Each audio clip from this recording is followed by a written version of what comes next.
Alright, today we're going to do something a little bit different. We do turtles all the time. We're going to mix it up today, and we're going to go visit a buddy of mine that has a snake collection. It's got some pretty cool stuff. So we'll check that out and hope you guys enjoy.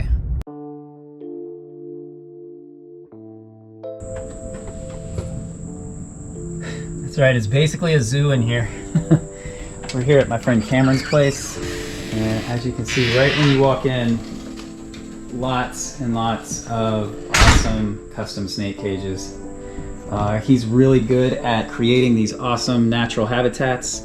You can see he incorporates a lot of like natural terrain, rocks, logs, even these fake plants from Home Goods or places where you can get like really awesome fake plants. He's got both non-venomous and venomous snakes.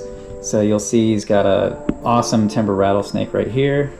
And it looks so cool being able to see these habitats made like this and the way the snake behaves exactly the way it would behave in the wild, curling up next to a log and being out, catching some rays under the light. Down here, same thing.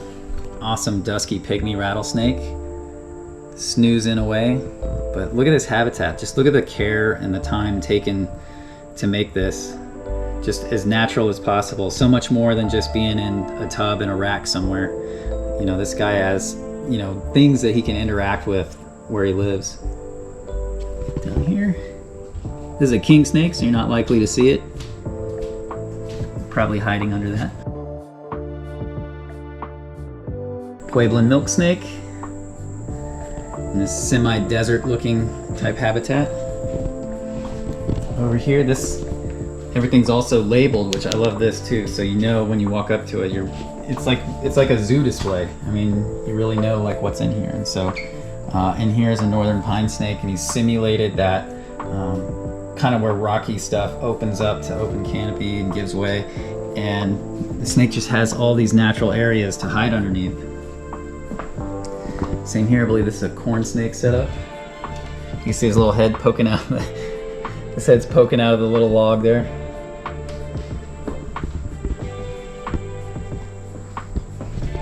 Down here, got another pine snake. This one is a southern pine snake. And I mean, look at this. This is literally the habitat you would find this snake in. You would see this snake in this longleaf pine habitat where you've got the big pine cones, the pine needles, ferns growing along logs. And one of the things I love about this setup is he took one of those hides that you can buy at any reptile or pet store, the snake hides, and then buried it, hid it in there, and then the snake has its own perfect little hidden hide that it can come in and out of just like it would in the wild.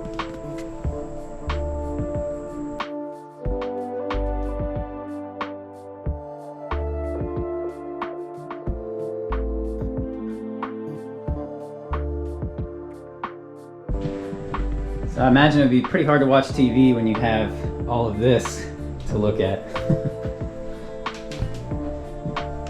Awesome cage. Got a Vietnamese blue beauty snake in here. I pulled out the camera and everybody decided to hide. Down here, Sonoran gopher snake, cruising around.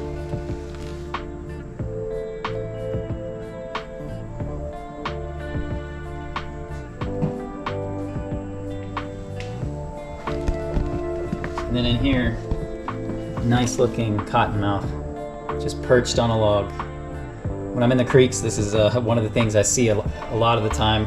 And sometimes I don't see it and Noah has to point it out, but you'll see these guys just kind of coiled up, sitting on a log, kind of relaxing. And the snake could care less that I'm here.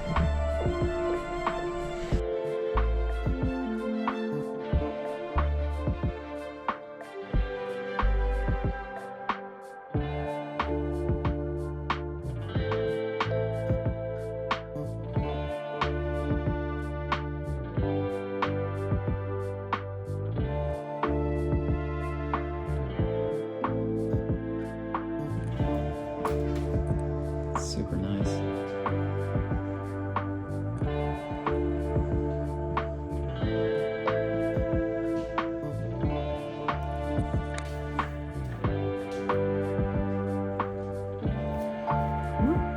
Yeah, that freaks you out.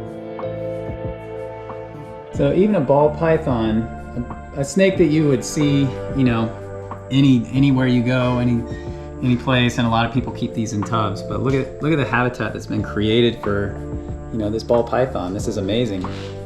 You know, he actually gets to kind of sit and hang out. He's got like, you know, fake plants and logs. I mean, he can get on top, he can go below, have places to hide below. He's got like a water dish and then the plants behind him. I mean, awesome setup.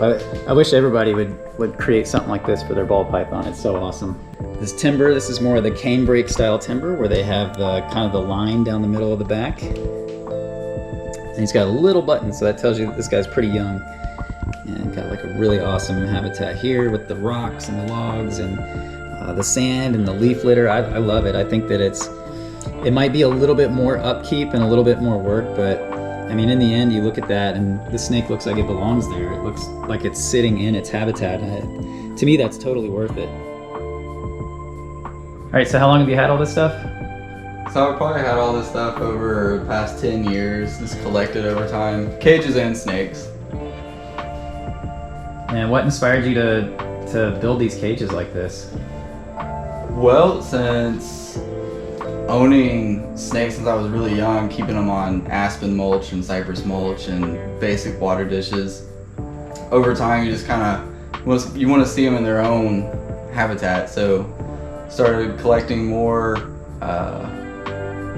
decoration that suits their habitat, and started keeping them in their own little environments, their own little habitats.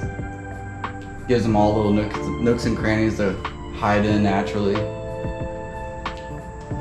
I know we've gone like field herping together, and you know, this looks a lot like the places where we've gone and found snakes. So it's cool you've been able to kind of take that like activity and the stuff that we see, and then, you know, bring it back here and give it back to the animals. Yeah, for sure.